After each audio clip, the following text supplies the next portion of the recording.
Hello and welcome to tonight's speech in honor of the League of Falcons annual hazing of the rookies.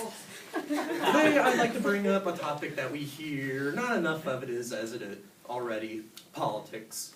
Politics, politics, politics.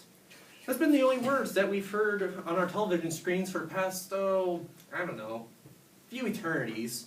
Well, that's what it seems like at least. Everyone is so serious and aggressive towards the opposite party, making him or her look like jerks the majority of the time. But behind all the truths and statistics, there's some pretty humorous stuff. Some of the areas with this said humor could be found would be found in such topics as the ads, speeches and interviews, and the media's involvement with politics. So why don't we jump on the political satire bandwagon and take a look at some of these topics. First up, the ads.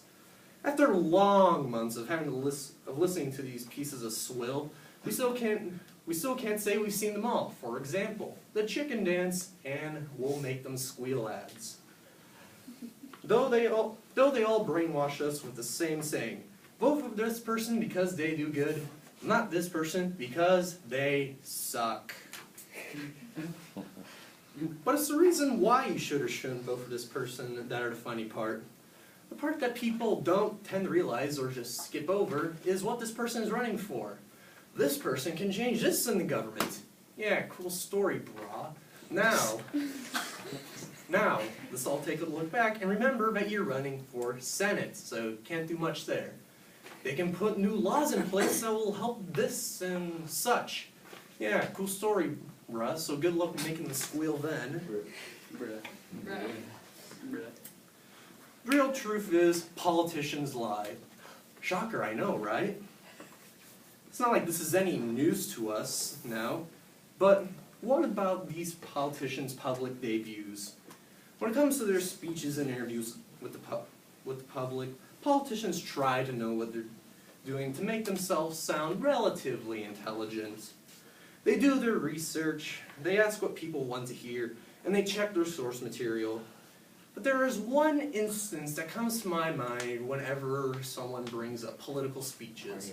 And this was back in the election season of 2012, when Herman Cain announced that he was no longer going to be running for presidency. He held this big speech, and I think it was Georgia. And you think that would be pretty good. They announced his name, Herman Cain. You expect him to come up. Nope, you see his bus literally driving into the driveway. So he was late. Then comes this. During the speech, he made a relatively nice movie quote. The quote was, "Life can be a challenge.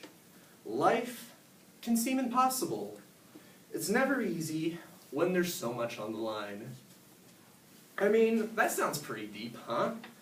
That is until you realize what that quote is from. If you're a nerd like me and you know this stuff, then you would know that this quote was actually the ending lyrics in the credit scenes to no other than the Pokemon movie. If you watch the credits, you will listen to the same thing in the lyrics to one of the songs. It's weird. In other words, it's another way to see is that it's actually kind of appropriate.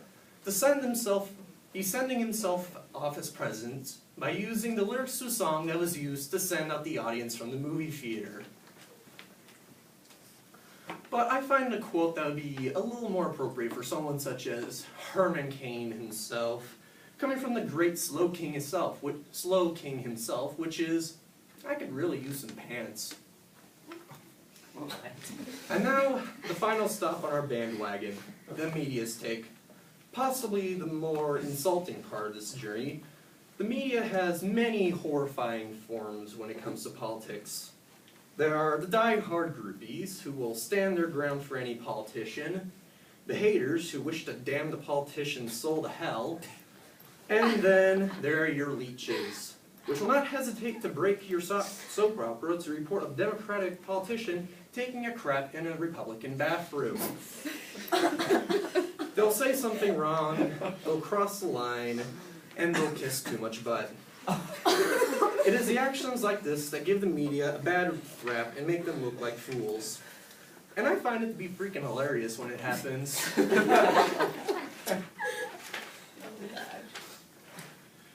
So there are some pretty bizarre things that happen on the dark side of politics. Politicians aren't all the intelligent, sophisticated people who know what they're talking about. Most certainly not.